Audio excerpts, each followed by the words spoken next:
So good morning to you all बेटा। Continue करते हैं exercise 7.6 up to 11th question we had discussed. ठीक है, now I am going to start 12th question onward. और ये 12th question बेटा जो आपके क्वेश्चन है, ये जो दो स्पेशल इंटीग्रल्स के फॉर्मूले लिखवाए थे उन्हीं फॉर्मूलेस के ऊपर बेस्ड है। एक बार दोबारा से मैं फॉर्मूले लिख देता हूँ यहाँ पर। Integral 1 over x square minus a square dx, integral 1 over x square minus a square dx, इसका फार्मूला था 1 over 2a log mod x minus a over x plus a plus c। और दूसरा फार्मूला हमारे पास है integral 1 over a square minus x square dx and its formula is 1/2a log mod a minus x नीचे आ जाएगा ऊपर a plus x plus c आ जाएगा। ये फॉर्मूले एक्सरसाइज स्टार्ट करने से पहले भी मैंने लिखवाए थे जब हम लोगों ने पार्शियल फ्रैक्शन के बारे में पढ़ा था कि जब पार्शियल फ्रैक्शन हम लोग करेंगे तो उसके साथ दो स्पेशल फॉर्मूले भी हम लोगों ने पढ़ने हैं और ये वही दो स्पेशल फॉर्मूले हैं। ठीक है, अब इन्हीं फॉर्मूलेस के ऊपर बेस्ड हम लोग क्वेश्चंस डिस्कस करने शुरू करते हैं। ठीक है, आई होप ये फॉर्मूले आप लोगों ने पढ़े होंगे, आपकी बुक में वैसे ही लिखे हुए हैं फॉर्मूले। I am going to start from question number 12 first part. बेटा डायरेक्ट फॉर्मूलेस की एप्लीकेशन बन जाती है यहाँ पर देखिए 12th क्वेश्चन फर्स्ट पार्ट। ठीक है, अब 12th क्वेश्चन फर्स्ट पार्ट जब हम लोग स्टार्ट करते हैं, क्वेश्चन है integral 1 over x square minus 16 dx। एक क्वेश्चन हो गया ये वाला, और सेकंड पार्ट इसी तरह से इसका है integral 1 over 9 minus x square dx। अब अगर इसको ध्यान से देखें हम लोग, पहला क्वेश्चन जो है मेरे पास है integral 1 over x square minus a square की फॉर्म का, 1 over x square minus a square की फॉर्म का, और उसका फॉर्मूला लगाते हैं 1/2a। नाउ सी हियर बेटा जी 1/2 into a यानी कि 2 into 4 log mod x minus a divided by x plus a plus c। So your answer will be 1/8 log mod x minus 4 over x plus 4 plus c, and this is the answer for this question। अब बात करते हैं second question जो 1 over integral 9 minus x square है। अब बेटा इसको 1 over a square minus x square का फॉर्मूला अप्लाई कर सकते हैं। We can write it like 1 over 3 का square minus x square dx। अब कंपेयर करेंगे तो ये 1 over a square minus x square के साथ कंपेयर होगा, and formula is again 1/2a। a कितना है 3 log mod a plus x यानी कि 3 plus x over 3 minus x plus c। its answer will be 1/6 log mod 3 plus x over 3 minus x plus c, which is your required answer for this question। okay, 13th question first part beta given है 1 over 9x square minus 1 integral 1 over 9x square minus 1 dx। we can write it like 1 over 3x का whole square minus 1 का whole square dx। Formula हो जाएगा 1 over x square minus a square का। Answer will be 1/2 into a log mod x minus a over x plus a plus c और divided by 3। ये divided by 3 क्यों हो जाएगा बेटा? क्योंकि x के साथ हमारे पास 3 लगा हुआ है। सो जो x के साथ टर्म लगी है उसके साथ डिवाइड करना पड़ता है। It will become 1 over 6 log mod 3x minus 1 over 3x plus 1 plus c, and this is your answer। अब इसके बाद सेकंड पार्ट की बात करें। सेकंड पार्ट है बेटा integral 1 over 16 minus 25 x square dx। 1 over 16 minus 25 x square dx। We can write it like integral 1 over 4 का square minus 5x का whole square dx। अब 1 over a square minus x square का formula it will be 1/2a यानी कि 2 into 4 log of a plus x यानी कि 4 plus 5x over a minus x plus c, और इसके साथ बेटा 5 के साथ डिवाइड भी करेंगे बिकॉज x के साथ 5 मल्टीप्लाई हो रहा है। so we will write down here 5 also। it will come out to be 1/40 log mod 4 plus 5x over 4 minus 5x plus c, and this is your required answer. Okay, so let us start 14th question first part. 14th question first part, integral x square over 4x square minus 9 dx. अब बेटा अगर इसको ध्यान से हम लोग देखें तो ये हमारे पास न्यूमरेटर की जो डिग्री है डिनोमिनेटर की डिग्री के बराबर है, तो फर्स्ट स्टेप है कि we have to divide x square को अंदर रखते हैं 4x स्क्वायर माइनस 9, 1/4 के साथ इसको मल्टीप्लाई किया, it will be x square minus 9/4 plus minus cancel out, remainder बचा 9/4, है ना. So we will write down this given integral as quotient, quotient था 1/4 plus remainder 9/4 over 4x square minus 9 dx. अब 1/4 का इंटीग्रल अलग से करेंगे और ये 9/4 को मैं बाहर निकाल देता हूं. इंटीग्रल 1 ओवर 2x का होल स्क्वायर माइनस 3 का होल स्क्वायर dx. चेक कीजिए, जो 4x स्क्वायर था उसको लिख दिया 2x का होल स्क्वायर, 9 को लिख दिया 3 का square. Now it will become equals to 1/4 का इंटीग्रल बेटा 1/4x plus 9/4. यहाँ पे बेटा फॉर्मूला लगेगा 1 over x square minus a square, that is 1/2 into a log mod x minus a over x plus a plus c, और बेटा एक साथ में नीचे 2 और मल्टीप्लाई हो जाएगा बिकॉज x के साथ 2 मल्टीप्लाई हुआ है. So we will write down ये 3 इसके साथ कर देगा 3, हमारे पास आ जाएगा 1/4x plus 3 over 4 2 जा 8 2 जा 16 log mod 2x minus 3 divided by 2x plus 3 plus c, and this is the answer for this question. Okay, note कीजिए, फिर नेक्स्ट क्वेश्चन करते हैं. तो यहाँ पे देखिए टाइप है ये x over x raised to 4 minus 1. इसमें क्या होता है कि यहाँ पे न्यूमरेटर की डिग्री जो है डिनोमिनेटर की डिग्री के हाफ से एक कम होती है, तो उस केस में हम लोग क्या करते हैं, put half degree is equals to d, यानी कि x square is equals to d put कर दिया तो 2x dx is equals to dt आ जाएगा. पता जी x dx की वैल्यू आ गई 1/2 dt.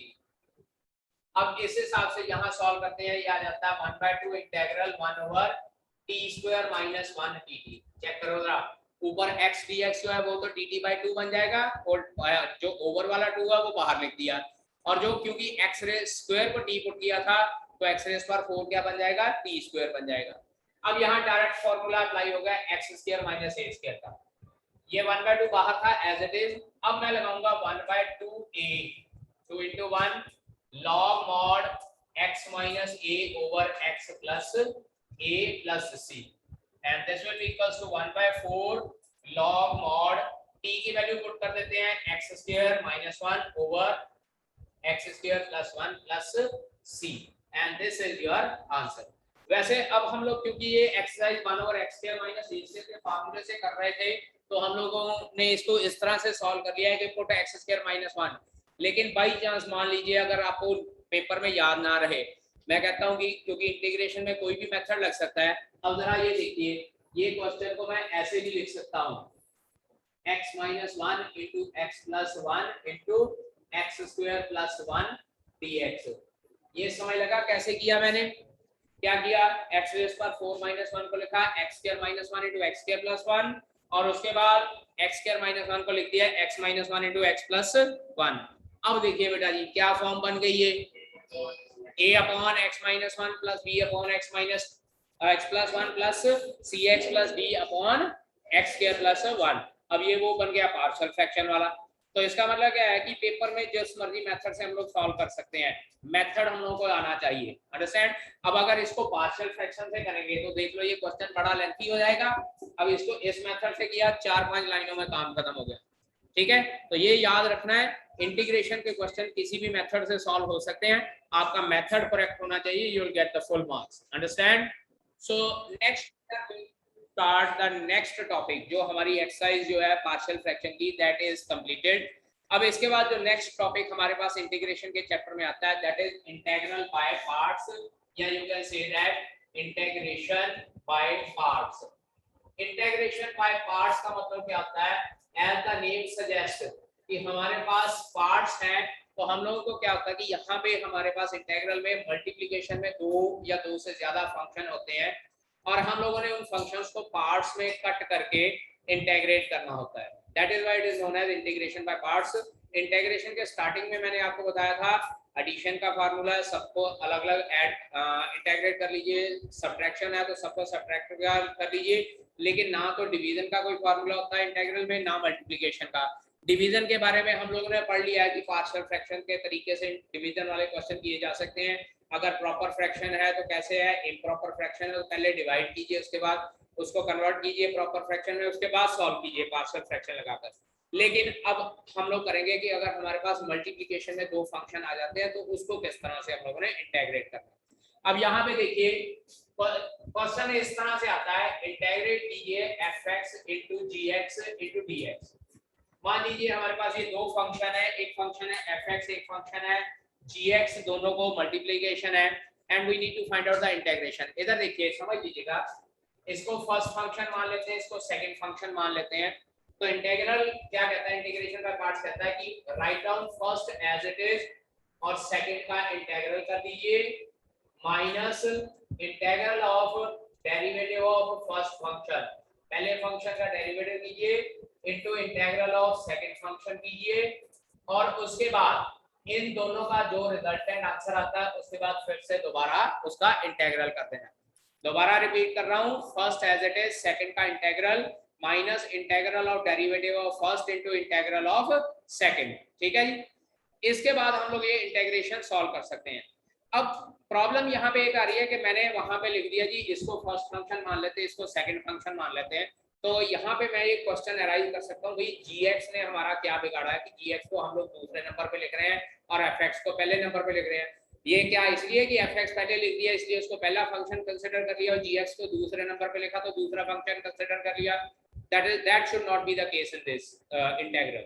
इंटीग्रल में ऐसा कभी नहीं होता है। इंटीग्रल में एक रूल होता है, उस रूल के अकॉर्डिंगली हम लोगों ने डिसाइड करना होता है कि कौन से फंक्शन को हम लोगों ने फर्स्ट फंक्शन कंसीडर करना है और कौन से फंक्शन को हम लोगों ने सेकंड फंक्शन कंसीडर करना है। और वो रूल डिफाइन होता है इस वर्ड से, आइलेट।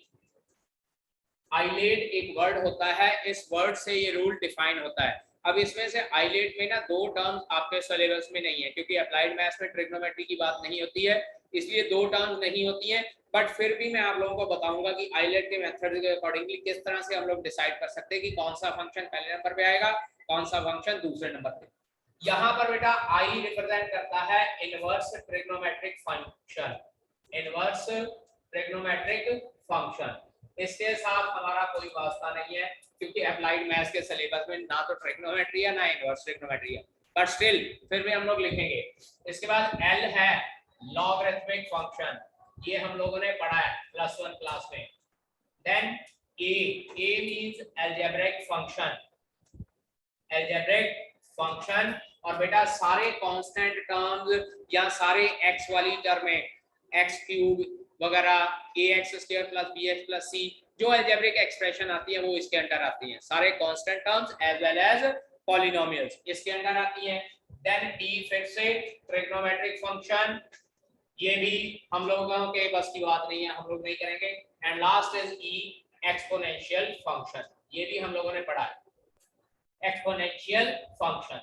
अब हमने क्या करना होता है कि आइलेट के अकॉर्डिंगली देखना होता है कि पहले कौन सा अल्फाबेट है, पहले आई है, एल है, ए है, टी है या ई है, उसके अकॉर्डिंगली हम लोगों ने डिसाइड करना है। अब यहाँ पे देखिए मेरे पास एक फंक्शन है x² * log x dx और उसके बाद एक फंक्शन मेरे पास x * e⁻x dx और यहाँ पे मेरे पास अकेला log x है।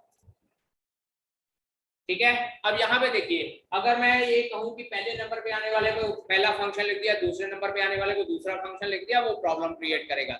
अब यहाँ पे देखिए एल पहले आता है और ए बाद में आता है, तो इसके हिसाब से जो लॉगरिथमिक फंक्शन है इसको हम लोग फर्स्ट फंक्शन कंसीडर करेंगे, x² को सेकंड फंक्शन कंसीडर करेंगे, क्योंकि x² अलजेब्रिक फंक्शन की फॉर्म में आता है। इसी तरह से अलजेब्रिक फंक्शन पहले आता है, एक्सपोनेंशियल फंक्शन बाद में आता है, so I will consider x as the first function and e⁻x as the second function. ठीक है जी, अब बात करते हैं कि बार-बार हम लोगों ने पढ़ा कि log x का डेरिवेटिव 1/x है, 1/x का इंटीग्रेशन log x हो जाता है, लेकिन हम लोगों ने log x का इंटीग्रल कहीं नहीं पढ़ा। तो log x का इंटीग्रेशन का बेटा फार्मूला नहीं होता, log x का इंटीग्रल हम लोग फाइंड आउट करते हैं इंटीग्रेशन बाय पार्ट्स। जैसे यहाँ पे मैंने log x लिखा, अब log x का मैंने बोला कोई फार्मूला नहीं होता, तो हम लोग इसको क्या करेंगे, इसको हम लोग लिखेंगे 1 into log x, 1 into log x। अब 1 क्या है, कांस्टेंट टर्म, और मैंने आपको बताया constant term will be considered as algebraic function. तो उस हिसाब से l पहले आया, a बाद में आया, log x will be considered as first function and 1 will be considered as second function। और उसके बाद फिर हम लोग ये वाला जो फॉर्मूला पढ़ा है, इस फॉर्मूले के अकॉर्डिंगली इंटीग्रेशन करते हैं, और इंटीग्रेशन करने के बाद वैल्यू फाइंड आउट कर लेते हैं डिफरेंट फंक्शंस की। और ये फंक्शन का फॉर्मूला क्या है, मेथड क्या है, first function as it is, second का integral minus integral of derivative of first into integral of second. ये वाला इंटीग्रल आपने सबसे एंड में सॉल्व करना है, इधर देख लीजिए, ये वाला इंटीग्रल सबसे लास्ट में सॉल्व करना है। पहले आपने डेरिवेटिव निकालना है, ये वाला इंटीग्रल निकालना है, इन दोनों को सॉल्व करना है। सॉल्व करने के बाद जो रिजल्टेंट बचेगा उसका इंटीग्रल आपने बाद में फिर से करना है। समझ गए? एक तरह से ये तीन फंक्शन है, डेरिवेटिव भी है, इंटीग्रल भी है, और उसके बाद फिर से इंटीग्रल भी है। तो ये मत कोशिश करना कि पहले ये इंटीग्रल खोल दें ना, सबसे पहले डेरिवेटिव करोगे, इंटीग्रल करोगे, इन दोनों को फर्दर सॉल्व करोगे, जो रिजल्टेंट आंसर आएगा उसको आप लोग फर्दर दोबारा से इस इंटीग्रल के साइन के अकॉर्डिंगली सॉल्व करोगे। ओके, अभी इंटीग्रेशन का कॉन्सेप्ट समझाया, लेट अस स्टार्ट। एक आध एग्जांपल या एक आध क्वेश्चन कंसीडर करके देख लेते हैं। यहाँ पे देखिए एक क्वेश्चन है हमारे पास, x into e raised power x, x into e raised power x dx। अब यहाँ पे ये फंक्शन हम लोगों ने कंसीडर किया, आइलेट के अकॉर्डिंगली याद कीजिए, a अलजेब्रिक फंक्शन पहले आता है और e एक्सपोनेंशियल फंक्शन बाद में आता है। I will write down this as first function and this as second function.